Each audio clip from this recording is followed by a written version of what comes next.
I always knew that I wanted to be communicating in front of and with other people. It just took me a really long time to figure out that not only was it something that I'm good at, but it's what my career was actually going to be.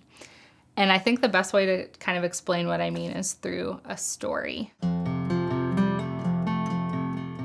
So if we rewind all the way back to 9th grade, I vividly remember being stopped in the hall in between classes in high school by my librarian, who is also my speech and debate coach, and she wanted me to be a part of the speech and debate team.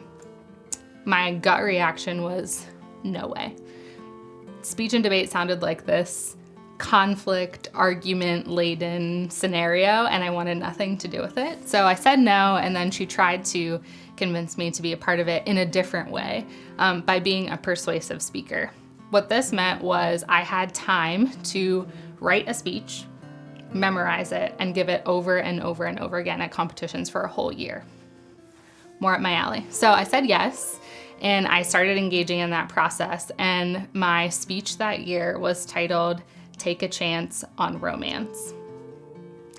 Looking back, a 9th grader talking about and persuading people to roll back time and think about romance from the perspective of like getting to know somebody first and kind of really digging into the person rather than, the flash of it was hilarious. I mean, I was the scrawny 9th grader who knew nothing about romance or relationships, talking to people like I did.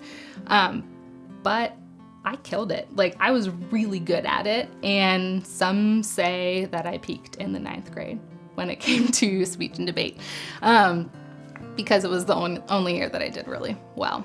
But you would have thought that that instance of me finding something that I was really good at would have been some indicator of what I should be doing with my future. But as I started thinking about going to college, I had a lot of different people and the world in general kind of speaking into what I should do. So I was a first-generation college student, and I was kind of charging my own way. But what I was hearing in the back of my head was the world saying, don't be something small. Do something good with this. Take advantage of what you have ahead of you.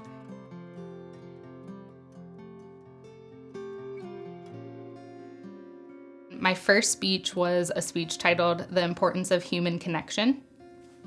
Gave a really good speech, did my thing, and after the class, my professor came up to me and said these words: "You've done this before, and your heart is 1,000% in it. Why aren't you doing this with your life?" Cue gigantic wave of emotions.